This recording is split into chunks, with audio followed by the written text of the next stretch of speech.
So as we've been saying all week at International Coach Week 2021, welcome everybody, wherever you may be listening to this webinar around the world. If you're listening to this webinar live, it might be your morning or your afternoon or your evening, welcome to you.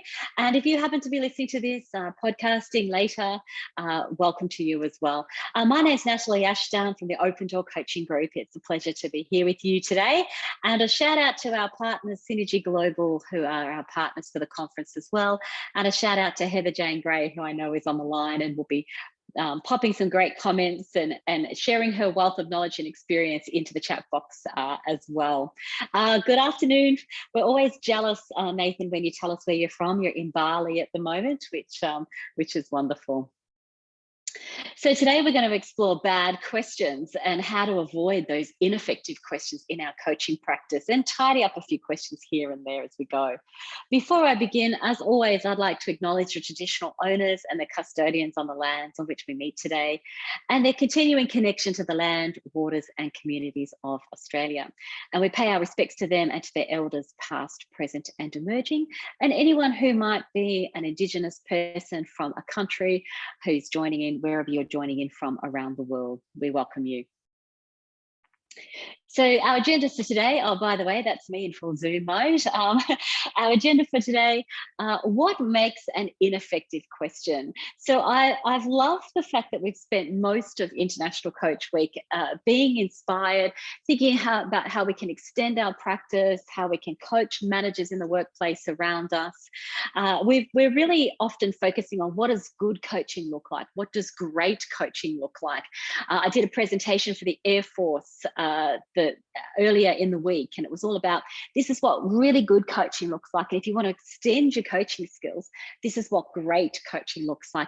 And we've had the chance to listen to some demonstrations as well around what really great coaching looks like.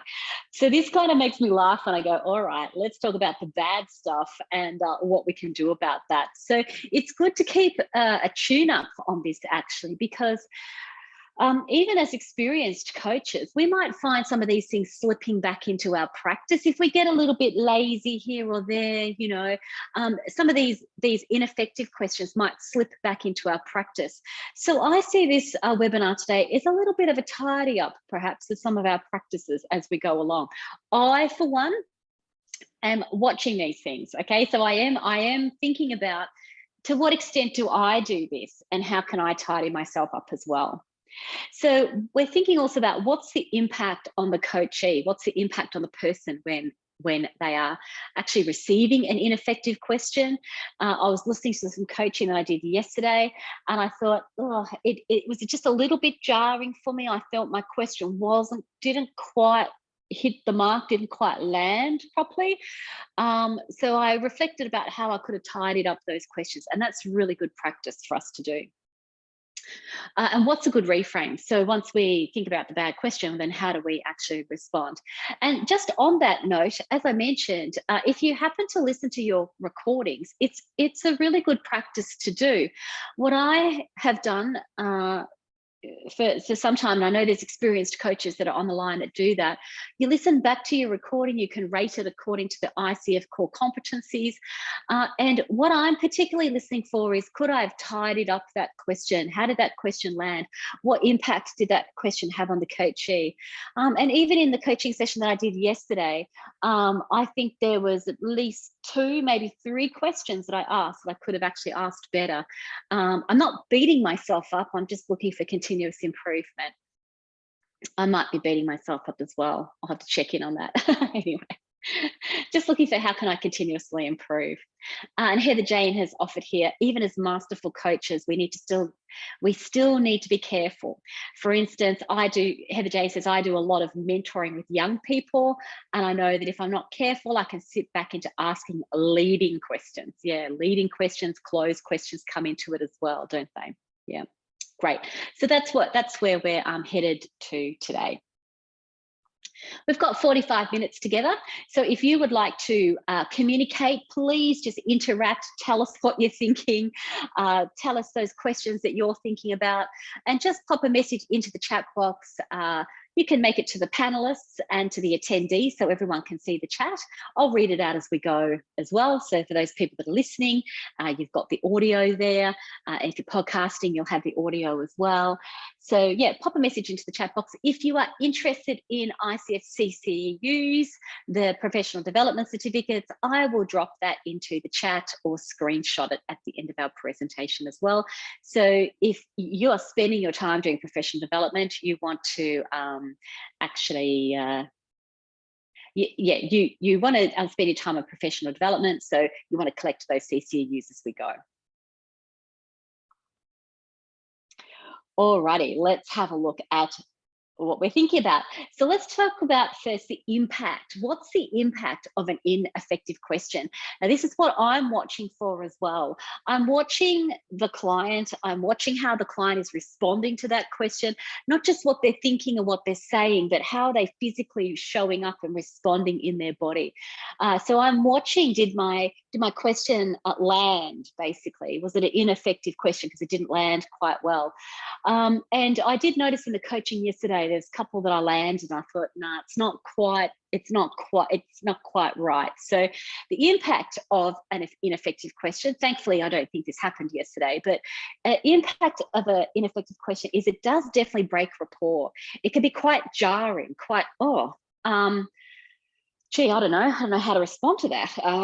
So it breaks rapport. It's like, hang on a second, kind of a little bit of a pushback kind of happens there. It creates defensiveness that you might see a physical pushback or a physical moving away from the question in some form. So that pushback, that kind of, defensiveness, the need to kind of justify myself. So a why question can do that. Well, why did you do that? It's like, well, now I need to justify and defend myself and defend my thinking.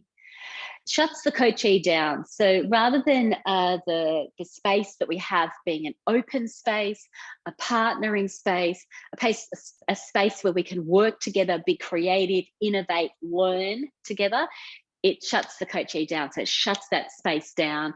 The coachee, doesn't feel particularly warm and wanting to shuts down the conversation. They're not really, the rapport is broken. So it shuts down the time of engagement there as well. It reduces choices and options as well. So an ineffective question is often leading a person down a certain garden path. It's reducing the options that the person has. If we ask a beautiful open question, that opens up the choices for the client. It is about expanding their choices. Our coaching is about expanding the options and the possibilities and the solutions.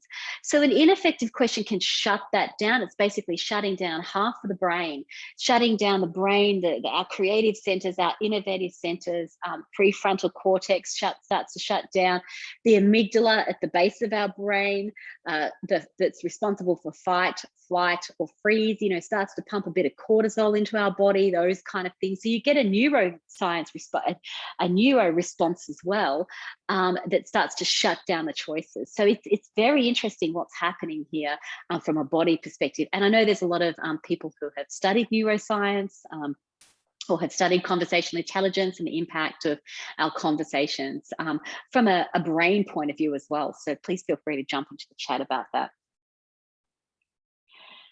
The other thing we notice also is that the coach is quite in the space. So if we're going back to the ICF core competencies, at the masterful coaching level, even at the PCC level, we don't want to hear a lot of the coach. The coach doesn't want to insert themselves into the conversation.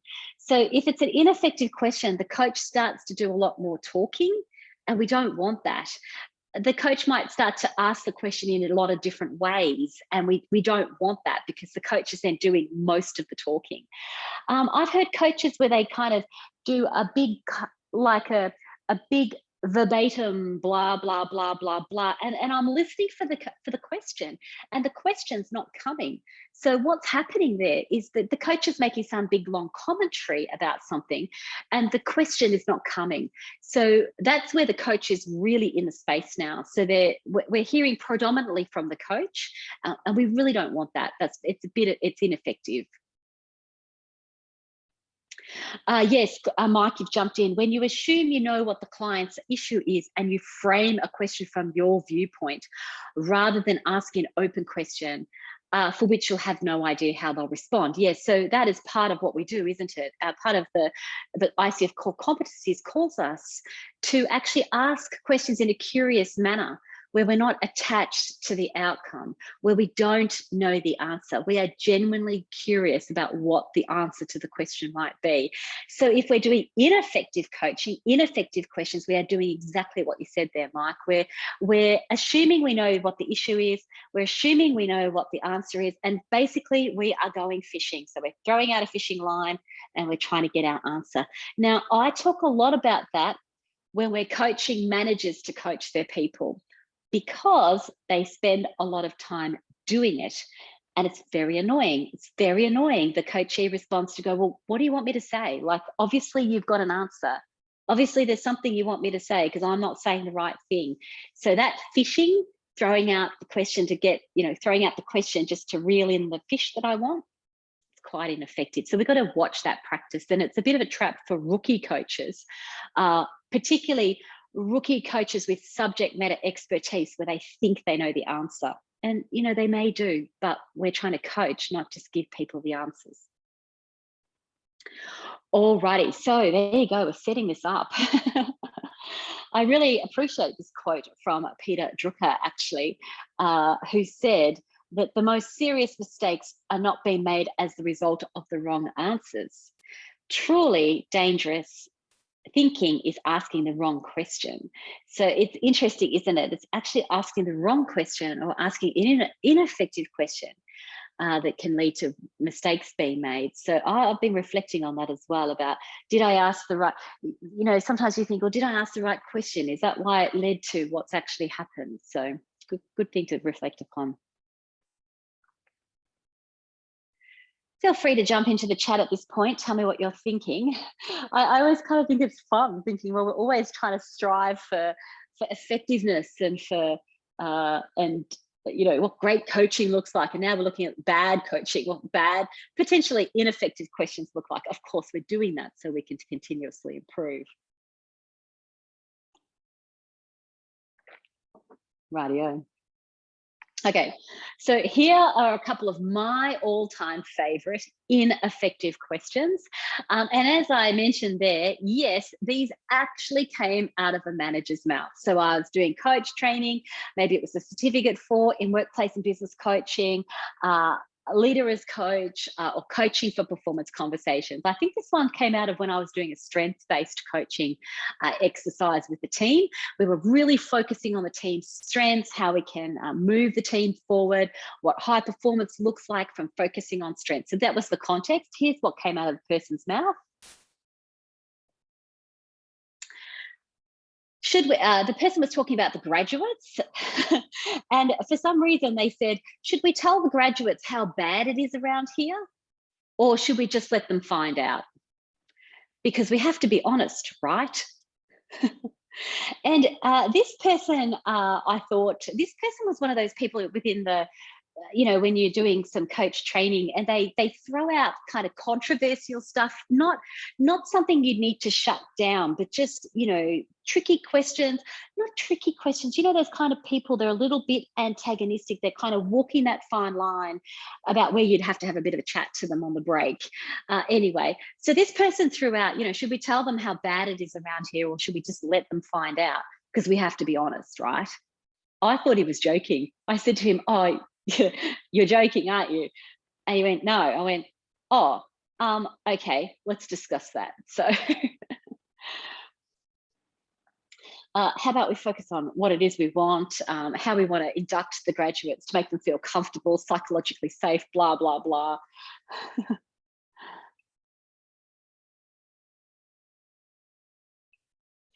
How about this one? A person actually said, it was during a strengths-based coaching workshop, what do you do when you know your team has no strengths? Like when they have no strengths at all.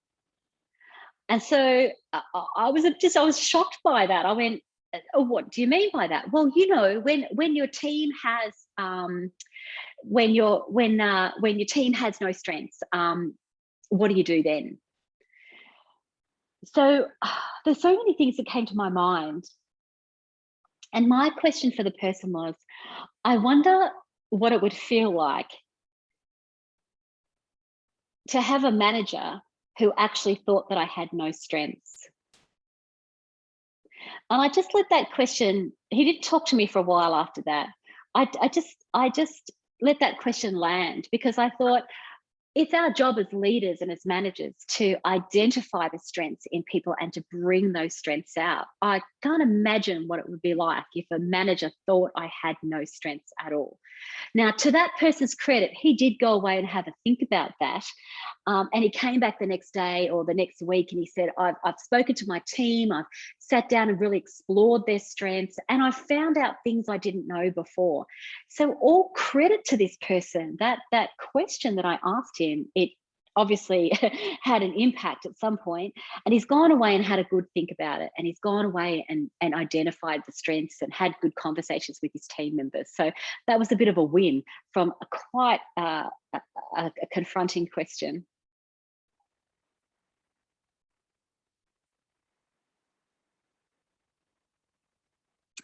What about this one? This actually, an ineffective question. So what do you do if they're just plain stupid and they have no clue? And it's really, this one was very hard for me to respond to, because I react to people when they say stupid, because I do not like the word at all. So I just shared with the person, I don't like the word stupid. I don't like referring to people as stupid. I don't think people are stupid. It's actually, it's almost a bit offensive for me. However, let's talk about your question. So what if people are just plain stupid and have no clue? And so there's some great comeback questions we've got there as coaches. This is about you as a leader and how you're showing up and what you think about your people, not so much about your people. Something to think about. So what we're really watching here for is, as I said, these are really ineffective questions. Can you imagine if this person was actually saying this? Like, they're saying it in a safe space, they're saying it in a training environment, which is great. But can you imagine if they're actually saying it out there in the workplace, to their colleagues around them, the impact that would be having? So anyway, yeah. I think sometimes these ineffective questions give us our best comebacks, or give us the best opportunity to ask a really poignant, a really powerful question as a response. So I don't mind them, I'm interested in where they're coming from as well. Alrighty, let's take a look at them. There's a Gilbert cartoon you can have a quick look at as well.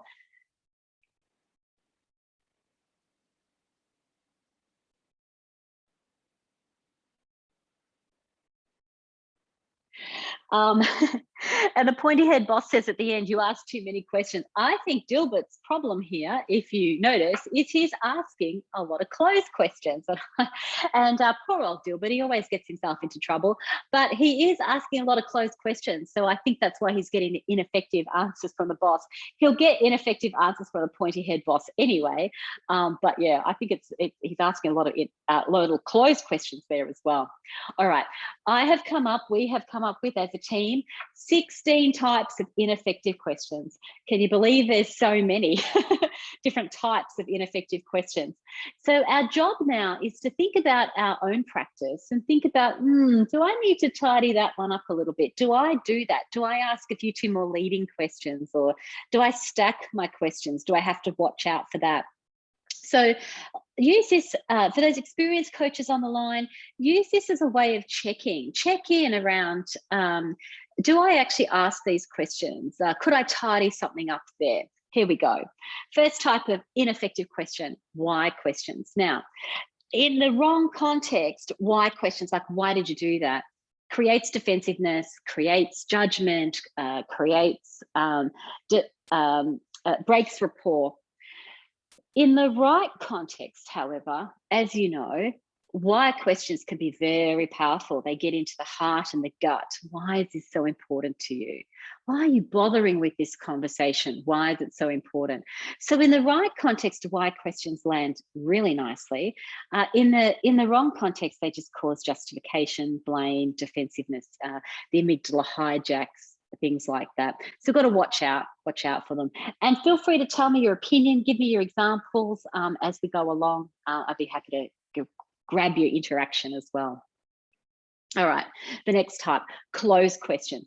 Now, closed questions can be effective. They can be effective. Will you do that? Is that something you can do? Is it realistic? You don't mind asking those questions in the right context if you land them just at the right time, particularly when we're closing the conversation. Is there anything more you need to make this more complete for you?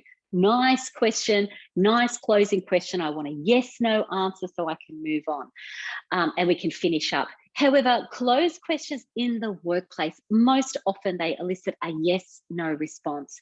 They're not open questions. They're not opening possibilities. So you've got to watch out for closed questions like, do you understand? Does that make sense? We saw this at Air Force.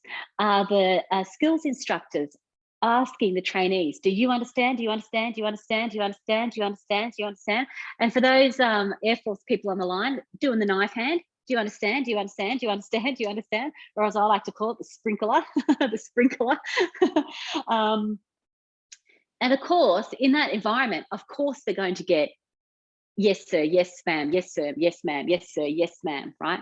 And then they go out and execute an exercise, and guess what? You get 15, 20 different responses to the one task or the one exercise. And it was because of the closed questions. In that environment, people are going to answer yes. They don't have necessarily the courage to go, no, man, no, sir, I don't understand, right? So we're getting not only an ineffective question going on there, but ineffective responses as well. Or the response is yes, because that's the only thing I feel like I can say. And then, of course, the execution of the task is not there. So, yeah, we really do have to watch out for that closed questions, yeah.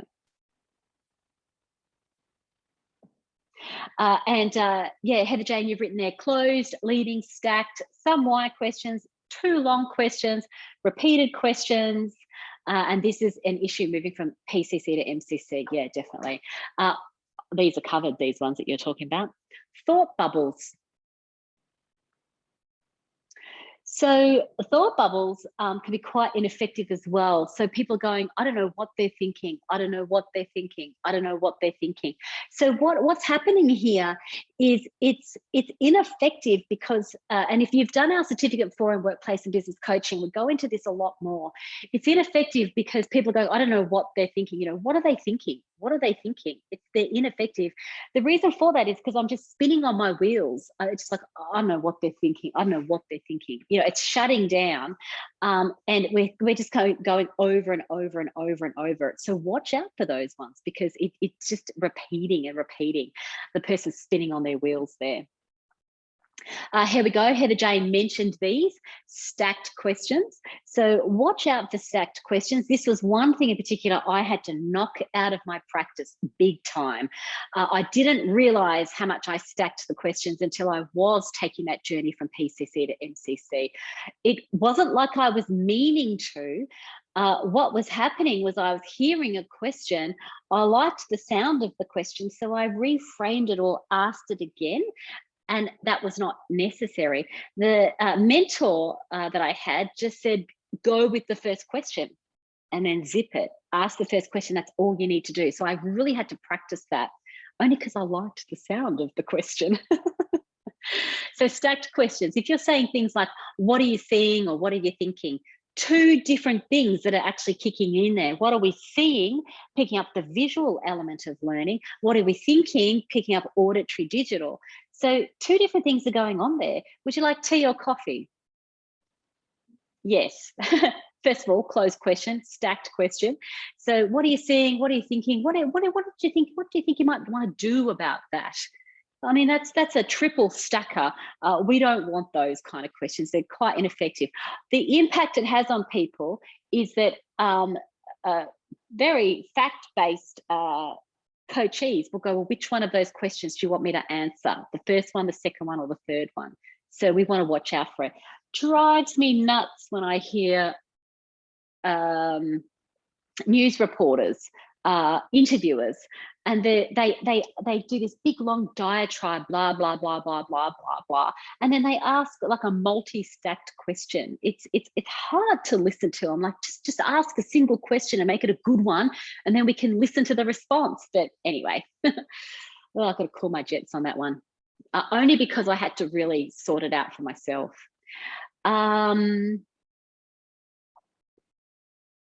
Right. So Heather James said in the examples, the repeating, often seen in mentor coaching and professional supervision, the intent is positive, but it's not helpful. Yeah, that's very true. And Mike has offered, instead of us saying why, you could ask, well, tell me more about that, or could you tell me more about that? So yeah, very nice responses. Quite ineffective if there's swearing or inappropriate use of different words. So how stupid is that? Or I don't know what you were thinking, you know, those kind of things. So it's an ethical thing here. Some people have no problem with that. It's up to you to kind of work out what's right for you. For me, it's an ineffective question. I think the reason it's ineffective is because the impact on the person, and there's just better questions you could ask. So I'm not actually judging. Probably am judging, aren't I? Because I put it up here as ineffective. If there's you know, whatever you do, it's up to you. I'm just looking at, well, what actually is a better impact on the client. Oh, and absolutely. Our friend Lindsay Teig, quite some time ago now, wrote a book called Better Questions, and she just has done an enormous amount of work. She's got several books now asking better questions in different contexts as well. So quite a great resource there to look at. Thanks, Heather Jane. Judgmental. So watch out for questions that come across as judgmental. Do you really think that's a good idea? So I've already, in saying that, if you can hear my tone, I've already decided that is a bad idea. I don't want to say that's a bad idea. So I'll ask it in a kind of weird, ineffective question. Do you really think that's a good idea? Not weird, but in a kind of an ineffective way. So do you think that's a good idea? As opposed to, what would be the best course of action? What course of action would serve you, the team, the organization? What impact would that course of action have on yourself, the team, and the organization? So they are much better questions than just saying, do you think that's a good idea? All right, here we go. We're still going. Lots of them. Leading, we've talked about this. So can I have that by the end of the week? Two problems with that. It's leading. It's not, it's a closed question for a start. It elicits a yes/no response. It's leading because it's not allowing the person that we're working with to build responsibility and accountability. It's telling them when you want it by. So much better to say, when can I have that by? Much better question, and then build that responsibility and the accountability with the people that you're coaching. All righty. Watch out for lack of empathy and watch out for your tone. So empathy and tone will obviously impact our questions. So questions like, is that what you really think? Like, that, you know, it's very ineffective, has a bad impact on the person that we're actually coaching. And it demonstrates, it's quite a lot of empathy. You could watch your tone there, because you could say, well, what do you really think about that? Or what's the truth about this? Or where are those ideas coming from? What's impacting your decision making here? So a lot more open, a lot more curious, a lot more stretchy in terms of the coaching question. And a lot more curiosity in my voice in terms of the tone as well. So yeah, much more effective. Okay, watch out for this one, too direct. Too direct. There's a lot of coaches on the line I can see who have a very direct approach. And in many instances, I have quite a direct approach as well. In fact, one of the ICF core competencies I think it was direct. Well, I think it still is direct communication. I'm just tossing up now because I know they've changed. So I know the old ones off by heart. It's the new ones we have to insert. So there is a ICE core competency, which is a direct communication.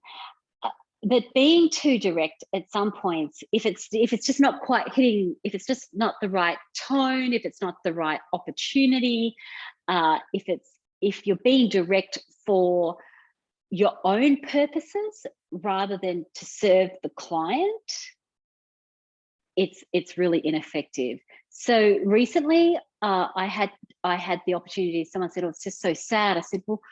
And I said to the person, "So what's sad about it?" I thought, "Oh, should I have asked that question?" I'm kind of exploring, like, what is that sadness about? And I thought, oh, I even thought to myself, just as that question landed, was that a bit too direct? It landed okay, I think. The person described what they were feeling, but I could have asked that question better, I think. So you just got to watch. What are you being too direct? What's the truth here? In the wrong, I'm probably going on too much about it, but in the wrong, if you're not in rapport, if you land a direct question, it can be very jarring. So we just want to watch that. Heather Jane agrees, direct communication can be overdone. Yeah, particularly when you go to close questions with the tone and they're too direct. It's like, ugh. All right, so we're just checking in now. We're just checking in with ourselves. We're thinking, all right, maybe I need to just watch that, tidy that one up a little bit, think about how I could ask a better question, think about how I could serve the client, be more in the moment, responding to what the client says. That's how we're doing effective questioning. Could I update my coaching presence to be really in the moment so that question is born out of service of the client? They're the kind of things we're thinking about, particularly if you're here and you're pushing towards a PCC level or even to your MCC level of coaching as well. All right, a few more for you. Poor timing. So the one thing I need to be careful about is that midway through a coaching session, it's good practice to actually check in with the person about whether what is happening at the moment is serving them. Is this conversation that we're having serving what you want? Is it helping you achieve what you set out to achieve in this conversation? So we're re-establishing the coaching agreement, core competency. We're rechecking in, and that checking in process is really important. I'm just wondering if you would like to perhaps summarize where you've come to this point, or where your thinking has changed, how your thinking's changed from where you started to where you are now. Beautiful question, really nice question. Just watch the timing of it though, because if a person's off talking about something else and all of a sudden they get a question that says, well, can you check in with where you are? They're like, oh, okay, well, I was talking about this, but yeah, I can answer that question. So sometimes your questions can be highly effective, but they're poorly timed. We see this in rookie coaches. When they go for the close, they go for, so what will you do? What are your options? Okay, so how will you move forward on that? So the person's given 2 or 3 options and then they very quickly move forward to, so what will you do? How will you move forward? It's poor timing. The reason for that is because the person hasn't finished fully describing the options yet. So they haven't fully laid out all their options, and that we're going for the close in that coaching session already. So watch out for that.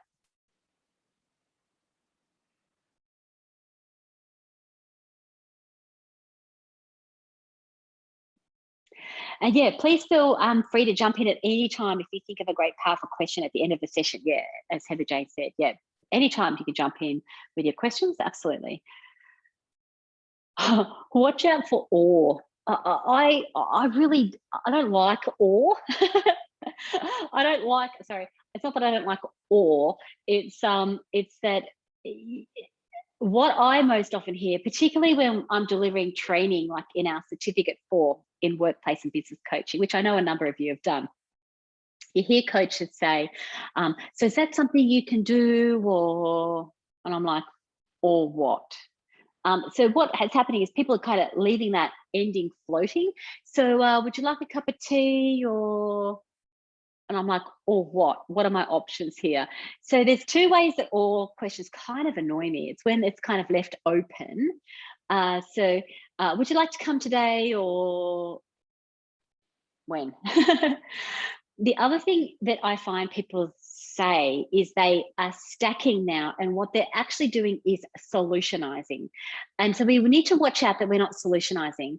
So could you speak to someone, or could you call them, or could you give them a ring, or could you email them, or so they're giving all these options. They're solutionizing for the person about what they need to do. They've already decided, and they're kind of generating the options and the solutionizing. So they're asking the question, but they're putting all the options and the solutions in the actual question. The better question is just, what can you do? How can you contact that person? When can you follow them up? So keep the question nice and simple, and a nice, easy, open question, and it avoids all these or kind of things. That's a good example, Heather Jane. How you decide whether to go there, or perhaps leave it with them for personal. Oh, sorry, are you asking that as a question? So how do I decide whether to go there, or perhaps leave it with them for personal reflection and preparation? Yeah, so if I'm doing coach training, I will actually point that out. So I notice that you're asking or. So just ask an open question there. Because I say to the person, actually, particularly if I've worked with the people for a little bit of time, I'm like, are you solutionizing? Are you trying to jump into the space here? And that kind of gets a bit of a sheepish laugh when they realize they are solutionizing. So we're just then tidying up, trying not to ask that question. Try not to use the or. All right, a few more, and then we're done for our time together. So watch out for, right? It's a bit of an Australianism, actually. What happens, it's a bit of an Australianism. So people will use this quite often. And what I'm talking about here is not the Australian kind of ending to our questions. What I'm talking about is where we're actually leading the person. So we're leading for confirmation. So we're good to go, right? Now, I'm going to find it difficult to say yes or no here, because I'm basically saying I'm leading the confirmation. I'm confirming that we are right to go, and I want you to say yes. So we're good to go, right? So this will work, correct? That kind of thing. I would rather say, so how confident are we that this is going to work? Much better question than this is going to work, okay? So just watch out. It is a bit of an Australian thing. Where we're talking about it here is where we're actually leading it, and we're making the confirmation, and then doesn't really leave a person very far to go. All right, we're nearly there. Watch out for the use of we instead of you. So what can we do about it? Lovely. Open. Very important that we're open and we're collaborative, that we're not laying blame. Watch out though when it is actually, so what can you do about it? If we actually mean you, but we're saying we because we're backing off the you, watch out for that. What happens there is the person says, oh, well, we can do this, and we can do this, and we can do this, and we can do this. And then you say, so will you do that? It's like, no, I don't have time for that. So what I'm interested in is what you can do to make a contribution right now, not what the glorious we can do. Heather Jane pitched this up in the very beginning as well. Watch out for overly wordy questions. The biggest thing I have to tidy up, the biggest thing I continue to tidy up, the biggest thing I was absolutely pummeled over when I went for my MCC, overly wordy questions. Who would have thought it, hey? Anyway, questions that are cleaner, more effective, less wordy, give more space, more pause, much more effective. Watch out for questions that are not related to what the client was saying. So my mentor or my supervisor gave me this really great example. Someone's talking about the house purchases that they've just recently made, and someone comes in and says, oh, I see that I see that there's a blue car out the front. It's like, what? Like we're talking about house purchasing, or we're talking about, so someone comes in and, so what, I'm using that as an example because sometimes I hear questions and I'm like, where did that question come from? It's got nothing to do with what the person was actually saying. So it's a real rapport breaker there. It's like, oh, yeah, well, I suppose I could answer that question, but I don't, And then finally, this is a trap for rookie coaches, asking a question to fill in the space. So what we learn as we get more experienced is to create that pause, the silence, the spaciousness, the opportunity to explore in the coaching. And when we do that, we don't have to do a lot of extra questions. We don't have to ask a question to fill in a space. When I'm doing coach training, I actually say to the person, hold. I'm telling the coach, hold. If I'm observing and listening, hold. And what I mean by that is they might have landed a lovely question like, so what's most important about that? Or what would you like to do about that? And what happens is the person's landed the first beautiful question. I'm like, oh, hold, don't jump in. Look at the impact. That question's really, the person's really thinking about it. So hold now. Because when they ask the extra question, it breaks that thinking cycle as well. Alrighty. Who would have thought there were so many bad questions out there? Jump into the chat. Tell me if there's anything else that you can think of that we need to, and perhaps tell me, even experienced coaches, we know what we need to tidy up here and there. So feel free to jump in and tell me what you think needs to be tidied up as well. Our practice is really to tidy up our questions. It's an opportunity just to really be more effective in our questioning. And what I like is sometimes by looking at the ineffective questions, we are then becoming more effective in our questioning as well. Alrighty. Oh, oh, you're hilarious, John. He says, could you say again what you mean by too wordy? Well, John, I'm very pleased that you've asked that question. He's got cross. Very good. I know. So there's two things that you make me laugh. There's two things that happen there. The overly wordy questions are just simply overly wordy questions.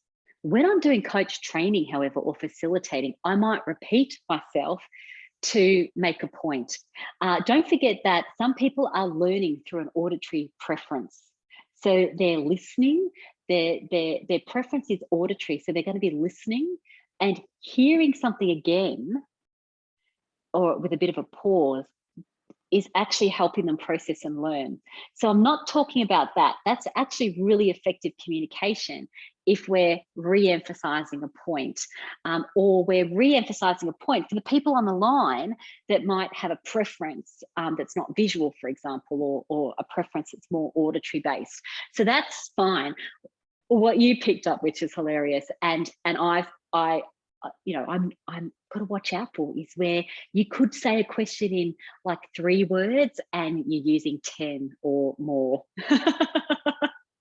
I even said to my supervisor, but why ask a question in 3 words when you've got the whole of the English language to use? Oh dear. And Bethany, you said we have to trust ourselves. Yes, that's an important. I think that's a lovely comment, a lovely summary as well, because often in our questioning, we need to trust ourselves that the first question, the one that comes from our heart or from our intuition, is the question, and just leave it at that rather than adding extra. Yeah, we don't need to put sugar on things. Yeah. Mike says, great reminder, number 14 is his potential issue. Oh, wordy, here we go. He says, I'm an engineer and my clients often expect the detail. That's his excuse. Yes, of course, yeah. Fantastic. Well, we're right on the 45 minutes. Thanks everyone for your, we got a bit of a spinning thing there. Thank you everyone for your attention, and thanks for your contribution today. I really like the fact that we can spend some time during International Coach Week tidying, tidying things up. You know, it's a time of reflective practice. It's a time of actually thinking about how can I continuously improve my coaching practice, and looking at the ineffective questions I find for myself has really helped. So thanks for digging into this session with me, everybody. And I'll look forward to catching up with you at our next conversation.